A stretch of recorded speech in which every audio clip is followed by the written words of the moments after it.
Hi, I'm Barry Walsh, owner of Buffalo Barry's Indian Art, along with my wife, Valerie.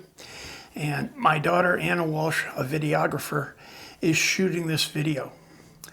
The topic of this video is early Katsinam, 1880 to 1900. They're a very special category of Katsinam because, frankly, there aren't many of them. And as you'll see, they tend to have an eerie kind of profundity, these early Katsinam. I'm going to start with this one. This one's from about 1880. It's the earliest Katsinam I've ever had. And one thing very interesting about it is it's a Hisat, H-I-S-A-T. It's a Hisat Katsina. And that means two things in the Hopi language. One is an ancient one, and the other is one who no longer appears. Why who no longer appears? Because the Hopi Katsina religion is dynamic.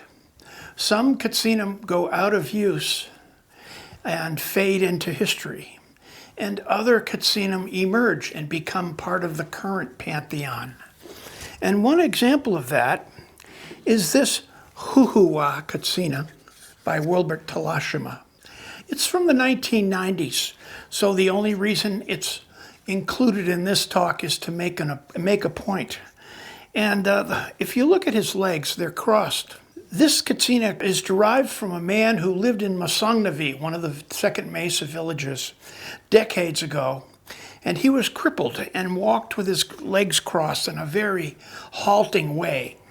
And but despite his deformity, he was a beloved villager because he was so kind and compassionate. And when he died, he was made a Katsina by the Katsinam, and he now appears along with other Katsinam. That's an example of a new Katsina entering the pantheon of Hopi Katsinam.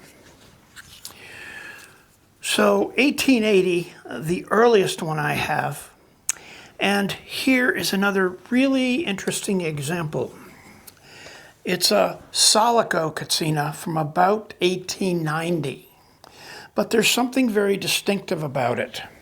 If I take it off the stand and show you the bottom, it has no feet, nor did it ever have feet. This is a resting Salico. It's one of two I've ever seen.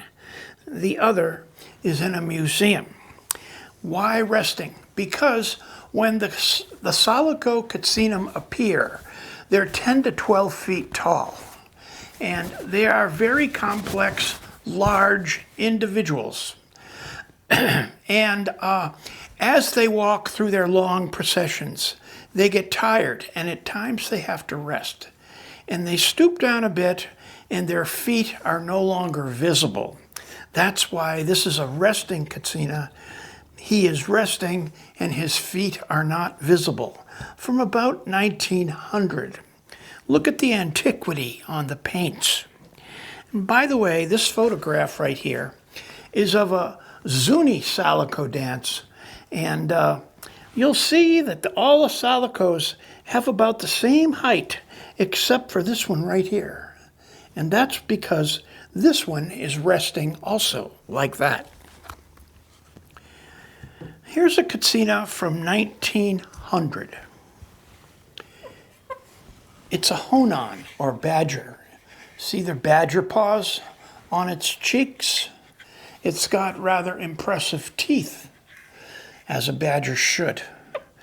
The body is bent at the knees and has rather interesting hands in the middle, but it's distinctive, and the patina is old, and the body bending at the knees is an interesting detail because it's different from Katsina dolls that emerged 20 years later in the 1920s, which I'll talk about shortly.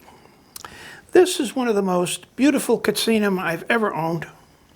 It's from 1900, and it too is a Salico. The colors of green and peach are so beautiful.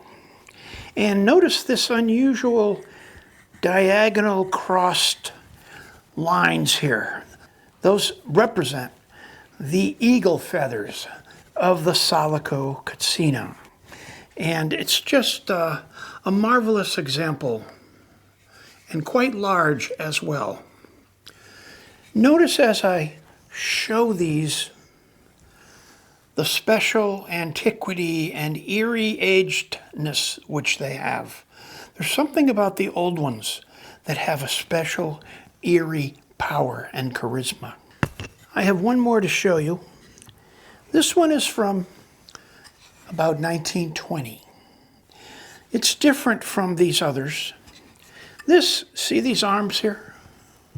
They're like this. They're called the stomach ache position. What happened by the 1920s was Katsinam became rather standardized, and that lasted for a decade or two. This is an example of one from the 1920s. Legs aren't bent, hands aren't dramatic movement like the badger. Nice old Katsina, 100 years old, but standardization is one thing from the 1920s, whereas none of these look standardized. There were no rules between 1880 and 1900. So I'm actually very blessed to be able to show you Katsinam from this early era because, as I said, they have such an eerie power. Thanks for listening to this, and feel free to check out the website, buffaloberry.com, and also our book, The Great Tradition of Hopi Katsina Carving, 1880 to the present. And the photographs in that book are by my daughter Anna, and the text is by myself. So thank you for listening.